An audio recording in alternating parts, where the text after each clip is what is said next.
Well, about 9.5 years ago, I woke up at about 1:30 in the morning to my wife timing her contractions because her pregnancy with our first child, Noah, was coming to its conclusion. And she was timing out the contractions, and me being the good and comforting and considerate husband that I was, I didn't feel like the contractions were close enough together for us to do something. So my kind of mode of operation with each of our kids has been like, you'll know when you're really in labor, but until then, I'm going to go back to sleep. Anyway, that's probably not the best way to operate. It turns out Noah was heading out, and so this was just our first experience with having a baby, and I loved every minute of it. I can say that because I wasn't trying to get a human being out of my body, but I personally loved every minute of it because there was just the kind of adrenaline of getting our stuff and getting in the car and making the drive to the hospital while your wife is gripping anything she can. And then we got into like the holding room, and the majority of my stay in the hospital was good except for my wife's voice like dropping in octave when I decided to take a call when she was in the hospital room. I believe her exact words were, "Get off the phone." I think that's how it came out. Like if you remember the bad guy on Inspector Gadget, like back in the day, Dr. Claw, it was like that, but in real life. Anyway.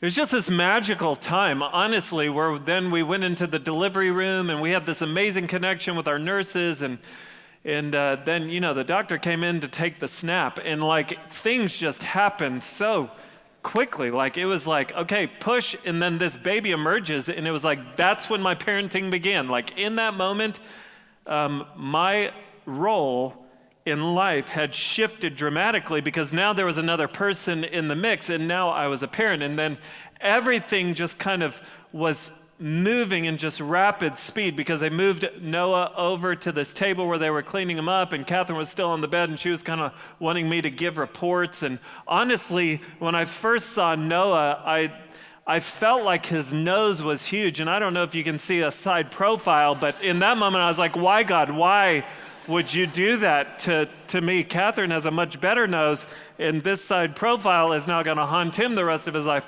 Turns out that he got my wife's nose, and so we're all good there.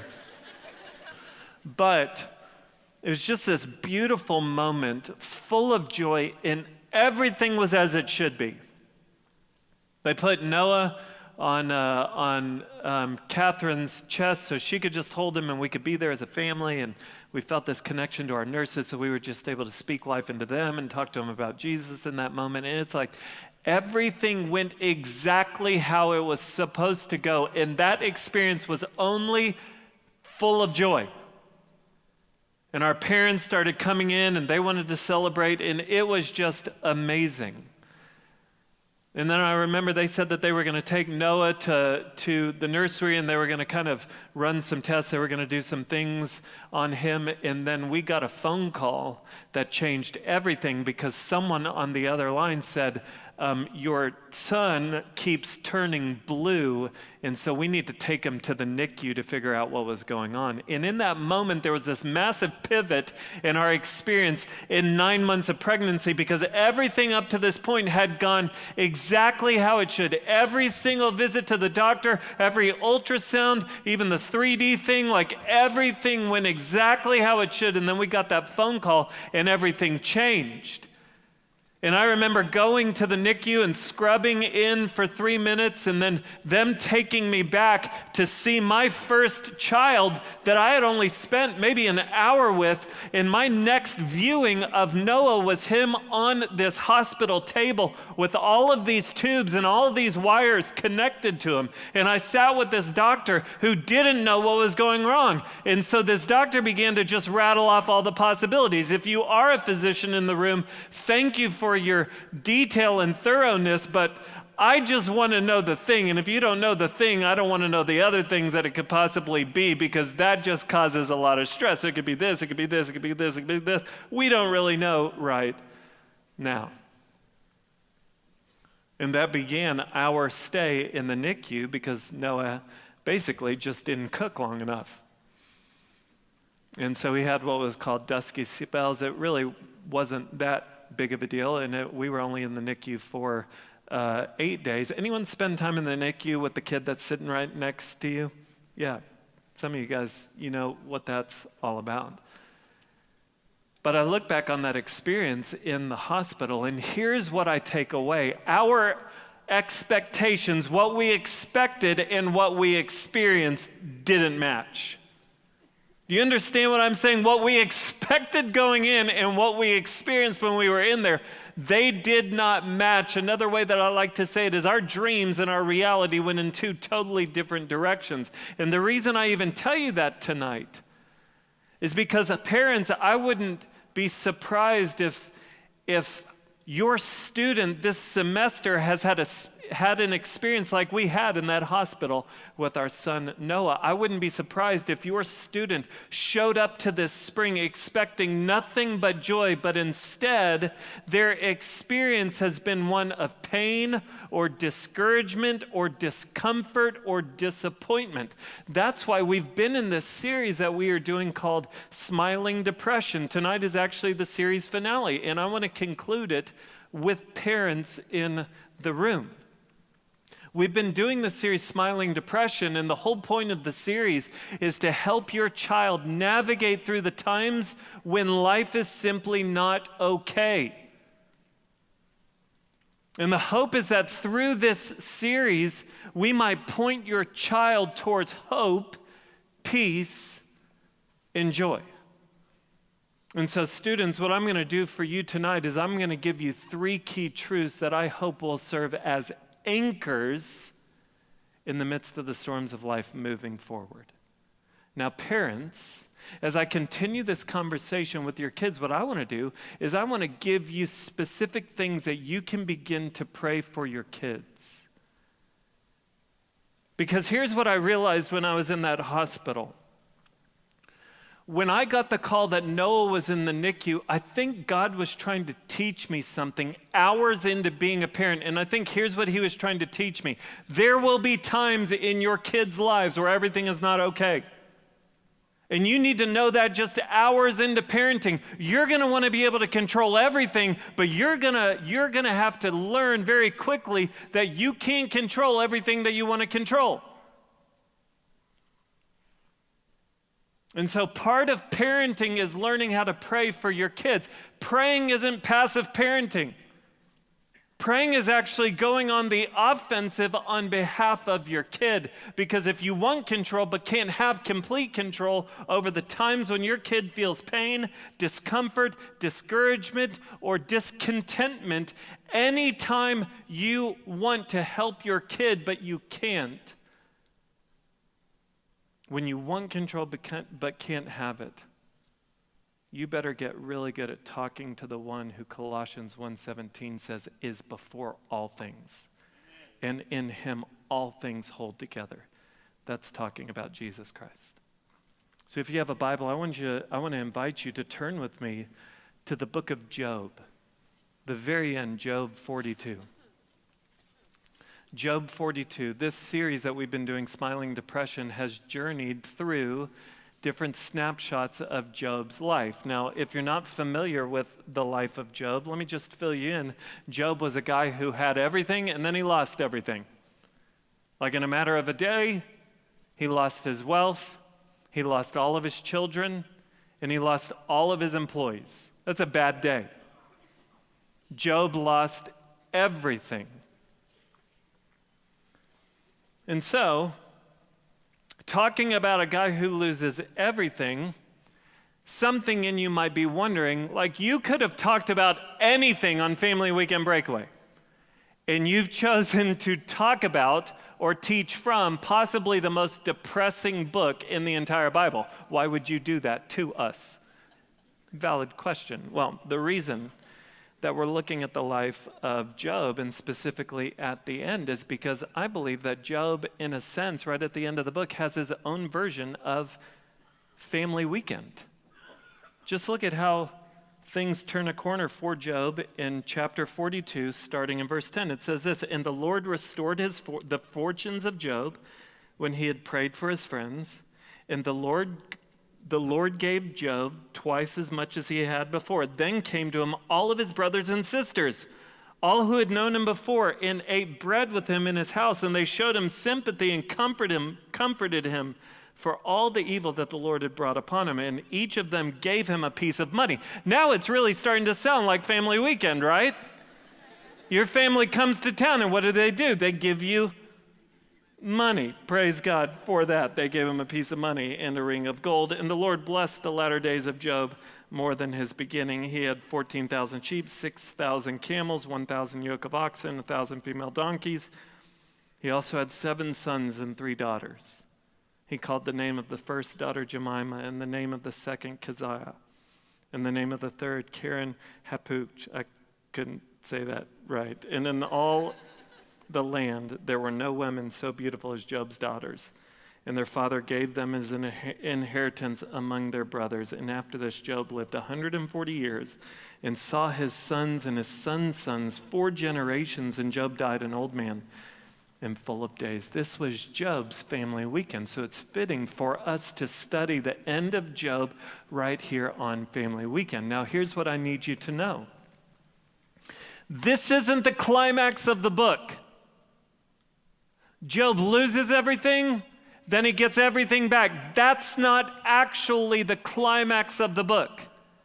The climax of the book actually comes before Job gets everything back. It comes while Job is still in the midst of pain, still in the midst of disappointment and discouragement. It still comes in the midst of trial and tribulation. The climax of the book is Job seeing God and responding to him. Let me just read you the climax of the book, which is where we will draw these 3 key anchors from for tonight. Here's Job's response to God. Verse 1 of chapter 42, then Job answered the Lord and said, I know that you can do all things, and that no purpose of yours can be thwarted. Who is this that hides counsel without knowledge? Therefore, I have uttered what I did not understand, things too wonderful for me, which I did not know. Hear and I will speak. I will question you, and you will make it known to me. I had heard of you by the hearing of the ear, but now my eye sees you. Therefore, I despise myself and repent in dust and ashes. This is the climax of the book. Now, I need you to follow me on this just so that you really get the full context. This is Job responding to God showing up in the midst of the storm and reminding Job of who he is. And God reminds Job of who he is in Job chapters 38 through 41. And he does it by just asking Job questions. Let me just give you some examples.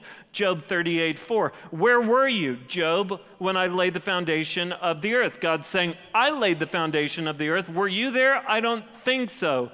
Verse 8, or who shut in the sea with doors when it burst forth from the womb? Who shut it in?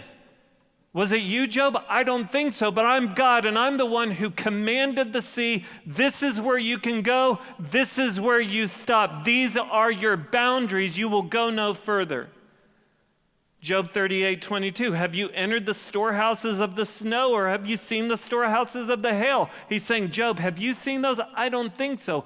I invented them. Job 38, verse 34, can you lift up your voice to the clouds, that a flood of waters may cover you? Can you send forth lightnings that they may go and say to you, here we are?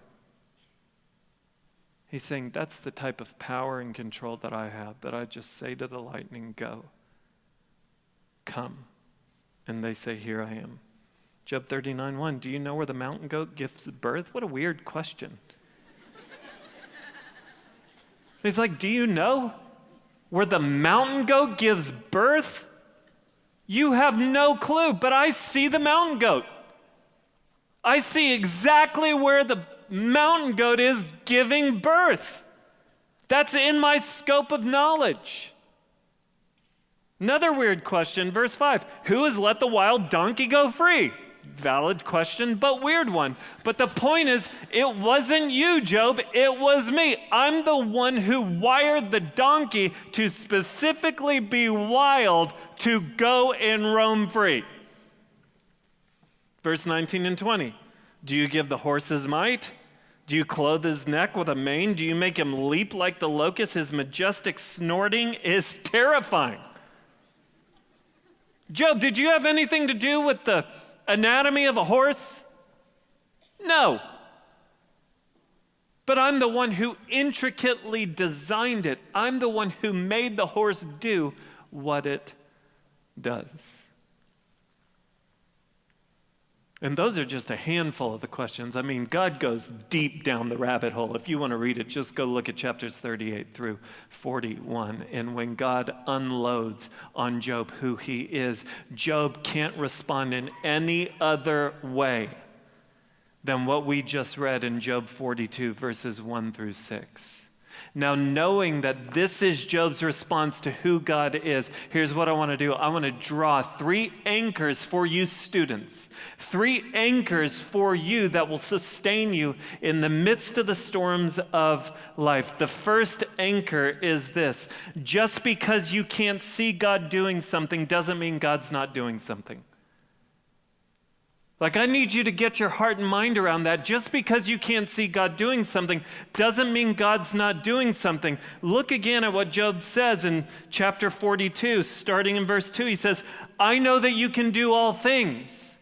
He's saying, God, I heard you talk, and I'm just being reminded of just how powerful you are. God, you are more than I thought that you were.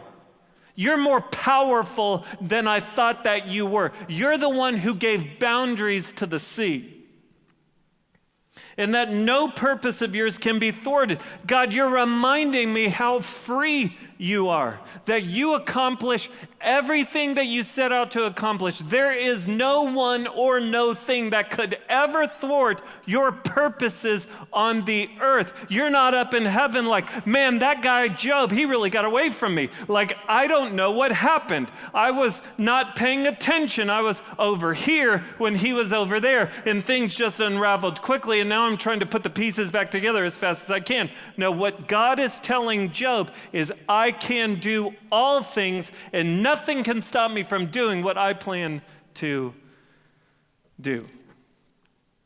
Verse 3, who is this that hides counsel without knowledge? Job is just repeating a question that God had asked him earlier, and Job's answering it. Therefore, I have uttered what I did not understand, things too wonderful for me, which I did not know.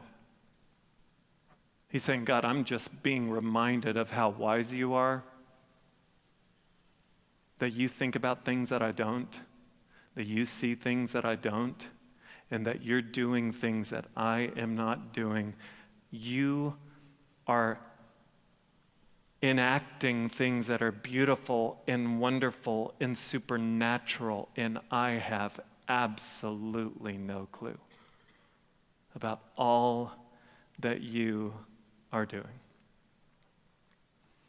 And so, students, I think it's just important for you to realize that when life is not okay, you need to be grounded. You need to be anchored in the storm with this massive reality that just because you can't see God doing something doesn't mean that God's not doing something. I think about what God says in Isaiah 55, which honestly is just a beautiful summary of everything God said to Job in chapters 38 through 41. What God says in Isaiah 55 is this: for my thoughts are not your thoughts, neither are your ways my ways, declares the Lord. As the heavens are higher than the earth, so are my ways higher than your ways, and my thoughts than your thoughts. And so let's just be clear. It is normal and natural when life is painful or discouraging or discomforting or disappointing. It's normal and natural to say, God, why aren't you doing something? God, why did you let this happen? But you have to come back to the fact that what you see might not be everything that's at play. There are things that God knows that you don't. There are things that God is doing that you can't see. So just because you can't see God doing something doesn't mean he's not doing something. So the response to this has to be trust. When pain comes, you need to know your faith muscles are going to get worked out. I remember when I used to run cross country in high school, spring break would come, which we just had a few weeks ago, and my coach would tell us, make sure you run over spring break. And I'd be like, okay, coach, and then I wouldn't run over spring break. And we would get back from spring break, and he would just drill us and take us on a difficult run. And when I went on that run, I went from comfort from spring break to serious discomfort because there were muscles that when I was comfortable were not being exercised as they were when I was being uncomfortable. And so the same is true when you encounter pain in your own life. It is going to require your faith muscles to be worked. And what it really comes down to is you being willing to trust God even though you can't see everything that He's doing. I think about I think about this afternoon. I went into the kitchen. My 2 kids were sitting on the couch, 2 of my 3 kids. I do have 3 kids, that's a good reminder, but 2 of my kids were sitting on the couch, and I asked my wife, I was like, hey, can you think of any times where our kids don't trust us? And she just pointed at my 7-year-old, and she was like, all the time. I was like, I wonder if that's how God's experience. It's like, I wonder if the angels are like, any of your people don't trust you when life is painful? He's like, all the time. But I thought about when I was trying to teach my firstborn Noah how to swim.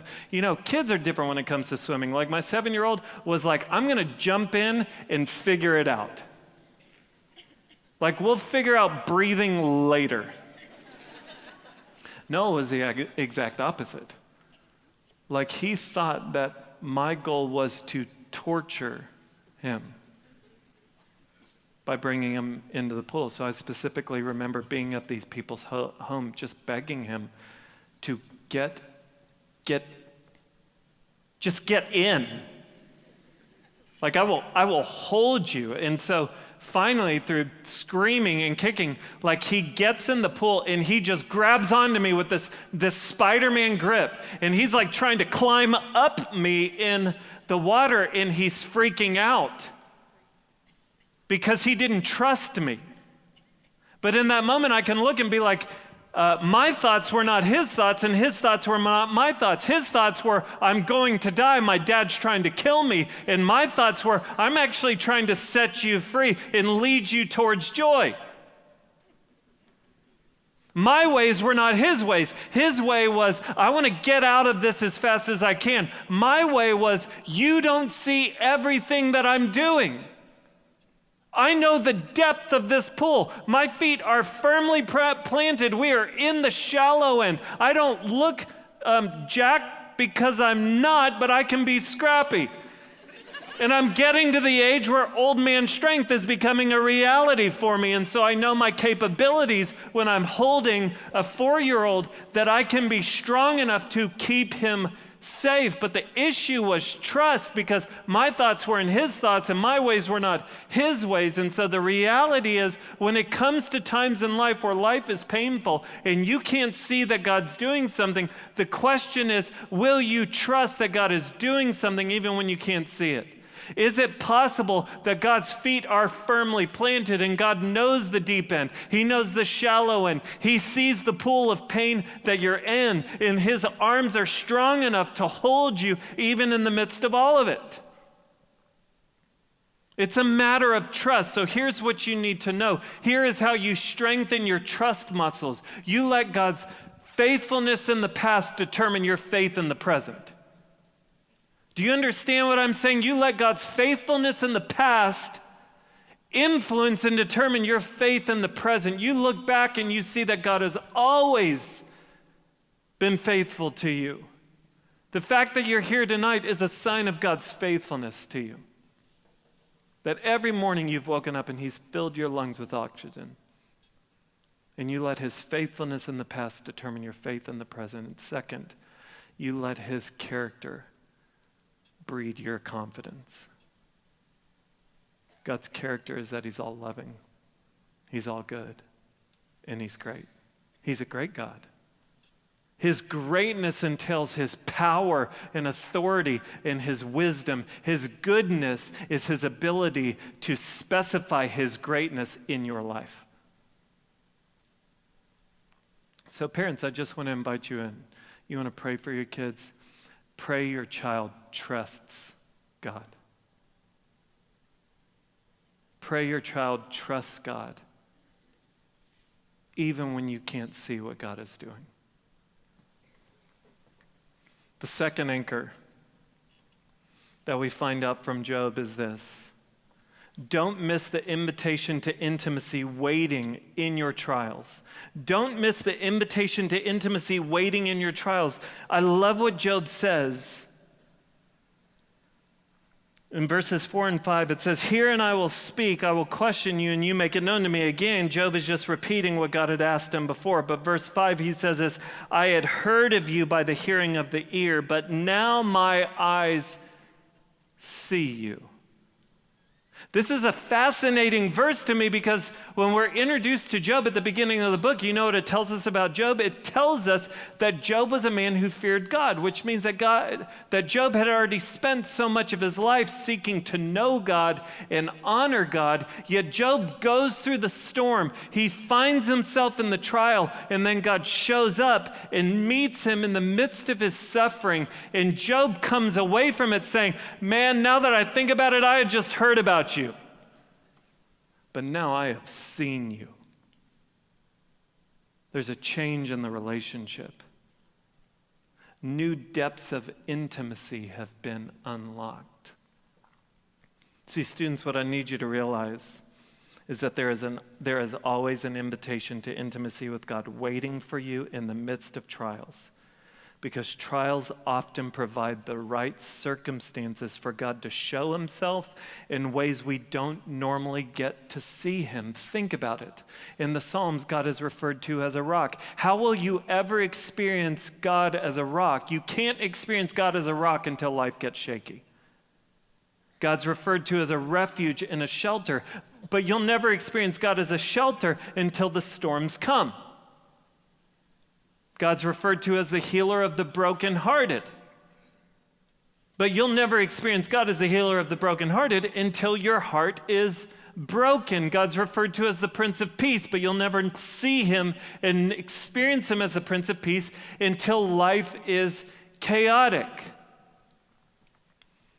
See, trials often give you the opportunity to see God in a way that you would never see him before. And so what I need you to understand is often the pathway to intimacy with God is actually through pain, disappointment, and discouragement.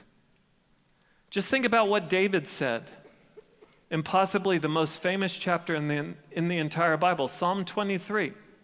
What does he say in verse 4? He says, "Even though I walk through the valley of the shadow of death, I will fear no evil, for you are with me. Your rod and your staff, they comfort me." I've shared this before at Breakaway, but that verse always amazes me because David says, "Even though I walk." Why is he walking when he's in the valley of the shadow of death? Valley of the shadow of death. My translation for my life would read, "Even though I run, even though I try to claw my way out of the valley of the shadow." No, but David says, "Even though I walk." It's like he's not in a hurry. Why? I don't know that David would choose to be there, but now that he's there, he's getting to see God as shepherd in a way that he never would get to if he wasn't in the valley of the shadow of death. He's experiencing peace. He says, "I will fear no evil." Why? For you are with me. That's the nearness of God. He senses his presence. Your rod and your staff, they comfort me. He's being comforted by the ultimate comforter. I've shared this with students before, but I think about my own life. When my wife and I, we had a miscarriage, we lost a baby a few years ago, and I remember coming out of that just a week after we found out that we had lost the baby, and I was at a worship service, And the song that was being played was the song Good, Good Father. And I just found myself breaking down in tears because in that moment, it's like God was speaking straight to my heart saying, I am your Father, and I see you, and I love you, and I'm still good, and I'm with you. And I saw God in a way that I would never have gotten to see him if that pain hadn't come in our life. Do I still wish we had that kid today? Absolutely. But God never wastes pain. And often pain is the pathway to intimacy with God. I think about friends who have gone through similar things, or even more devastating things. I think about my friend B-Rob, who just passed away at the age of 40 from cancer this summer. And even till the end, he believed that God was good. I think about a dad who might even be in this room right now with very serious cancer. And through it all, he's trusted the Lord, believed in God's goodness, and trusted his plan for his life. And I look at those people, and something in me says, they know God in a way that I don't. They know God in a way that I don't, because even in the midst of even darker, deeper pain and disappointment, they can look and say, I know my God, and I know that he is good. Parents, I encourage you to pray for your kids this. Pray your child sees God. Pray your child sees God. And this is where I just need to have an honest conversation with you. Sometimes our prayers for our kids just aren't big enough. Like when your kid is in a painful or discouraging time, what's our normal prayers? Our prayers are for comfort. God, if you'll just help them pass this class. Who cares about cum laude? Let it just be cum lucky. We'll take that. You know, God, just let them get asked out. Let them move on from this dating relationship that has just devastated them. God, just please don't let them move back in with us after they graduate. Help them find a job, God, we beg you. And there's nothing wrong with those prayers. But the best thing that could happen for your kid is that they see God. So pray that they would. The third anchor is this: God doesn't owe you anything, but he freely gives you everything. God doesn't owe you anything, but he freely gives you everything. Back in Job 40, verses 4 and 5, when God was asking Job all these questions, he took an intermission and let Job talk, and Job said this. He says, behold, I'm of small account. What shall I answer you? I lay my hand on my mouth. I have spoken once, and I will not answer twice, but I will proceed no further. And then in chapter 42, verse 6, he says, verse 5, I've heard of you by hearing of the ear, but now my eyes see you. Therefore I despise myself and repent in dust and ashes. You know what's happening? Job's having this sobering moment. He's having this crystal clear realization of who he is compared to who God is. It's this realization that God is nothing like us. He's so transcendent in power, in freedom, in wisdom, in beauty, in love, and importance. There's times in the book of Job where Job questioned God and he wanted answers from God. He wanted to stand before God and plead his case before God. And then Job sees himself compared to who God is, and his only response is, I'm just going to shut my mouth now. Because it's as if Job is realizing, I've wanted all these things from God, but the reality is God doesn't owe me anything. But then you look at the next, you look at how the book ends, and what does God do? He gives him everything. Now, I'm not saying that God's going to give you everything you want. That was Job's story, but it might not be your story that he gives you prosperity and the right guy or the right girl to marry or all that. But I do need you to know that God owes you nothing but freely gives you everything. I was thinking about the fact I've been a parent for 9 years. And in 9 years, my kids have done nothing for me. Not like trying to be a bad parent right now. Like it's just facts are facts. In 9 years, my kids have done zip, zero, nada, nothing for me. Do I owe my kids anything? Nope. Like, I don't owe my kids anything. Yet it's interesting because there are times where my kids will get upset when I don't do what they want me to do. Dad, I want to go to the trampoline park. We're supposed to go fun places on Saturday. Hey, man, we're not going today. I don't understand why. Well, Dad, I'm supposed to get dessert. Man, it's not going to happen tonight. Well, I don't understand why. See, what happens is entitlement, and I wonder if the same becomes true with God. Like, can we all just see clearly that God doesn't owe us anything? And yet there's times where something of entitlement kind of stirs up inside of us where we think he does. And when God doesn't do what we want him to do, when he doesn't act or solve things the way that we want him to act or solve things, we feel entitled and then let down and disappointed. And some of the greatest disruptions in our relationships with God come in the midst of pain. But if we could just all come to the agreement that God doesn't owe us anything, when you see who you are in light of who he is, it just makes sense that he doesn't owe you anything. Like, I love what my friend Pastor Greg Mott says. He says, even if God never gave you another thing, he's already given you too much. See, God doesn't owe you anything, but he actually frees you, freely gives you everything.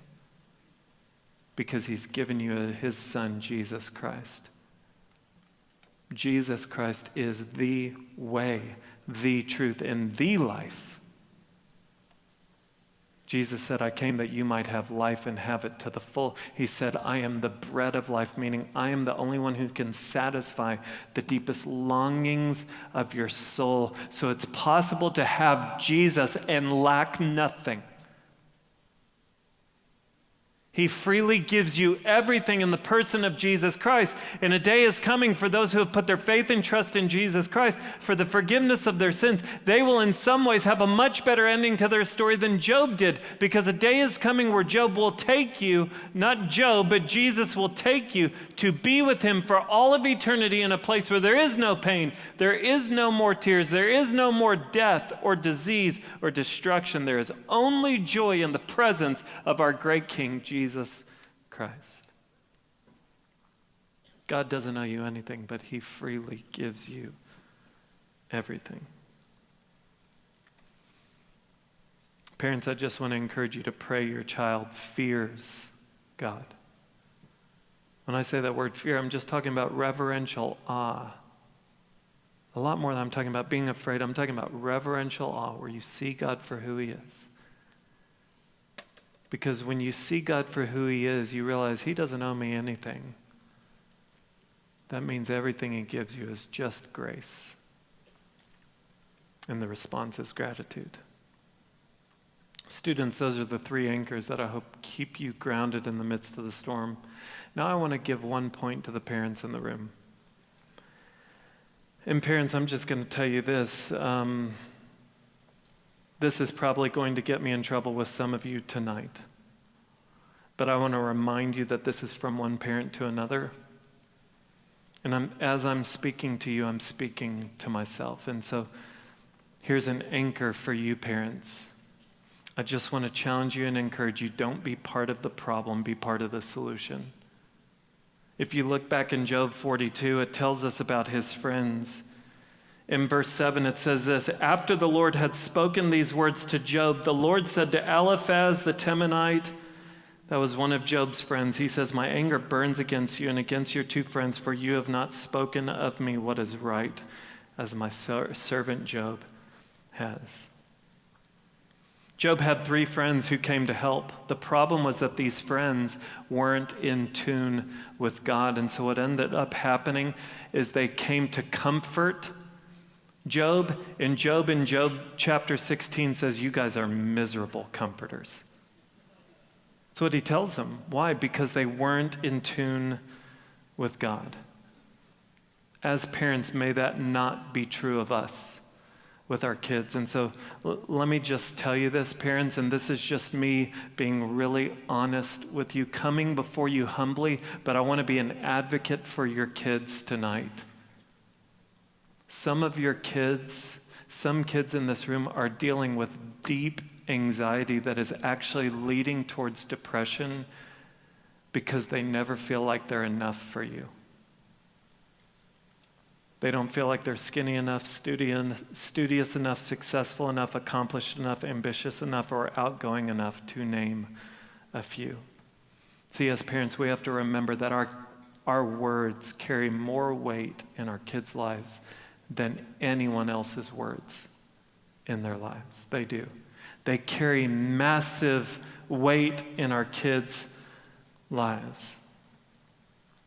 And I've sat with students who are in tears over the words of their parents. I've sat with students who are depressed and even suicidal because they're trying to measure up to what their parents want and they just can't seem to get there. And so, parents, I just want to lovingly tell you, man, your students are operating in this performance-driven culture on the campus of Texas A&M where they have all these messages already coming at them from social media and just the competition that naturally exists on this campus, where this internal voice has been initiated in their mind that's constantly telling them, you're not enough.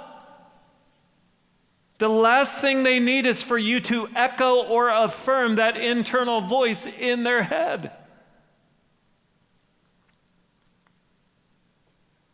And so I just want to invite you, parents. I want to invite you to take a step with your kid. Does your kid know that you are enough for them? I mean, I've sat with kids who are suicidal. And when I've said, let's call your parents, you know what their response has been? My parents won't understand. They won't understand. And so, parents, let me just ask you, does your kid know that they can come to you and be honest and tell you that they're not okay? Do they know that if they were to come to you, that their feelings, their experiences wouldn't be minimized? That you wouldn't just try and fix their problems with a quick, go do this, this, and this, just try harder, be better? Is it okay for them to not be okay with you? And to feel loved in the midst of that? I just want to encourage you, some of you guys, maybe the best thing you can do with your kid is just get alone with them at some point in this weekend, look them in the eyes and just say, I just need you to know you are enough for me. And if you were to do that, that's the most beautiful display of the gospel of Jesus Christ you could ever give your kids, because what is the message of Christianity? It's that we're not enough. That's it. Welcome to Breakaway. Jesus loves you. You're not enough. God's made it clear. You are not enough. It doesn't matter how hard you try to be a good person before God. We're all in the same boat. The scriptures say, for all have sinned and fall short. So that's on you. You fall short before God. That's the message of Christianity. You can never be enough for God. Go in peace. No, but there's good news. You don't have to be enough for God because Jesus Christ has come and he's been enough for you. Jesus Christ left heaven and came to earth. He lived the perfect life that you couldn't. He died the death that you deserved to die. On that cross, he was punished so that you wouldn't have to be. He was put in a tomb, and on the third day, he rose victoriously. And when you put your faith and trust in Jesus Christ for the forgiveness of your sins, you know what happens? The righteousness of Jesus Christ gets credited to your account so that when God sees you, he sees the righteousness of his Son, and he declares, you are enough for me. And so now the God of the universe can look at each one of us who know him, and he can say the same words over our lives that he said over Jesus' life at his baptism. This is my beloved Son in whom I am well pleased. May your kids hear those words from your mouth. This is my beloved child in whom I am well pleased. And so, parents, I want to encourage you to pray one thing for yourself. Pray that you are in tune with God.